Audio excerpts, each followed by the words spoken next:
जय गौ माता, जय गोपाल। गौ सेवा के तो अनेकों लाभ हैं और उसी लाभ को प्रतिपादित करने के लिए, हमारे सामने आदर्श रखने के लिए भगवान श्री कृष्ण ने स्वयं गौ सेवा की।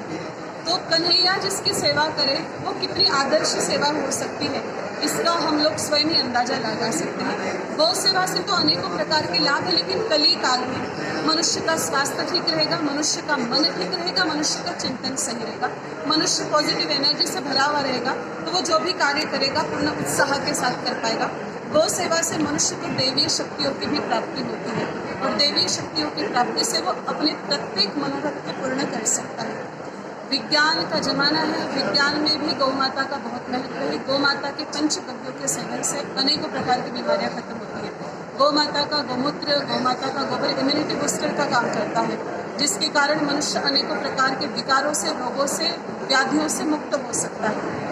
यूँ तो गौ सेवा के पूरे भारतवर्ष में अनेकों प्रकल्प चल रहे हैं, लेकिन जैसे कि आपने हमसे पूछा अभी कि कुछ जगह गौ माता के नाम पर लोग बिजनेस कर रहे हैं, ऐसा हो रहा है, वैसा हो रहा है। भैया, ऐसा प्रत्येक क्षेत्र में हो रहा है। कुछ 1% लोग इस प्रकार का कार्य करें, इसके कारण हम 99% जो लोग पूर्ण समर्पण भाव से गौ सेवा में लगे हैं, उनको इस प्रकार से कलंकित नहीं कर सकते हैं। प्रत्येक क्षेत्र में आज ऐसी स्थितियां देखने को मिलती है।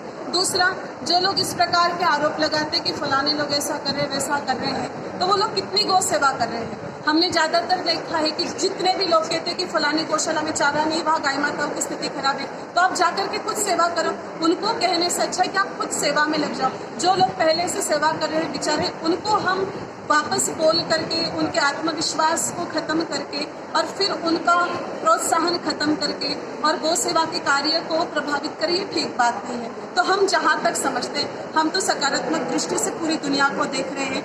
हम ये सोचते हैं कि जिसकी जैसे करनी उसके साथ जाएंगे, लेकिन पूरे देश में गौ सेवा का कार्य गौ भक्त बहुत तन मन से कर रहे हैं और इसके लिए हम सबको सपोर्ट करना चाहिए, ना ही हम किसी की आलोचना करें। जहाँ हमको लगता है थोड़ी सा ऊपर नीचे हो रहा है, 19-20 हो रहा है, वहाँ हम खुद समर्पित भाव से सेवा में लग जाए। जय गौ माता, जय गोपाल। आज जो वृद्ध गौ माताओं की कत्लेआम हो रहा है, जो वृद्ध गौ माताओं को ले जाते हैं, इसके पीछे कहीं ना कहीं जागरूकता का अभाव है। लोगों को बस गौ माता के दूध के बारे में पता है, गौ माता के गोबर गोमूत्र की विशेषता पता नहीं है।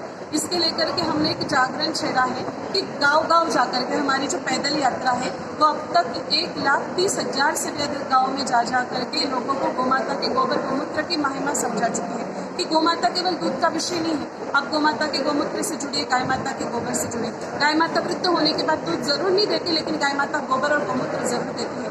प्रतिदिन गौ माता जो गोबर गोमूत्र देती है, इसके कारण कृषि में भी बहुत सारा लाभ होता है। गो आधारित कृषि होगी, यूरिया डीएपी की आवश्यकता नहीं पड़ेगी। गाय माता के गोमूत्र से अनेकों प्रकार की मेडिसिन बनती है, खेती में इस्तेमाल करने के लिए अनेकों प्रकार के जीवाणुनाशक बनते हैं। तो इसके बारे में हम गांव-गांव जाकर के लोगों को समझाते हैं। दूसरा, अगर हम केवल और केवल मात्र मातृत्व भाव से अगर इस विषय को देखें, जिस गौ माता ने हमें पूरे जीवन भर दूध दिया, जिस गौ माता ने हमें इतना फुलाया, इतनी कृपा की हम लोगों पर, उस गौ माता की वृद्ध अवस्था में हम उनको बेचिए, ठीक बात नहीं है। जिस प्रकार हमारे माता पिता वृद्ध होने के बाद में क्या हम उनको घर से थोड़ी बाहर निकालते हैं। माता पिता तो गोबर गौमूत्र भी नहीं देते, फिर भी तो हम उनकी सेवा कर रहे हैं। तो इस प्रकार से भावनात्मक दृष्टि से लोगों को जोड़ करके उनको गौ माता का महत्व समझाते हैं। काफ़ी सारी जगह पर लोगों ने संकल्प लिया है कि वो वृद्ध गौ माताओं को अब सुना नहीं छोड़ेंगे। गौ माता सुनी नहीं भटकेगी तो गौ माताओं का कत्लेआम नहीं होगा। चौथा काम, दोनों पति पत्नी हरिवंश पुराण का पाठ करें भाव से। और पांचवा काम, भगवती गौ माता जी के पास प्रतिदिन जावे, गौ माता की परिक्रमा करें, गौ माता को हाथ जोड़े, गौ माता को एक रोटी जमा करके खाएं। ऐसा लगातार करें।